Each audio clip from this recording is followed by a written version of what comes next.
When it comes to Virginia farming, the pecking order is clear. Chicken beats trout by a mile.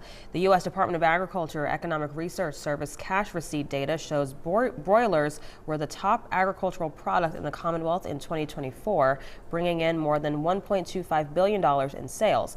By comparison, trout ranked near the bottom of the state's top 20 commodities. The numbers show poultry and livestock continue to drive farm income in Virginia, while fish farming remains a much smaller piece of the economic pie.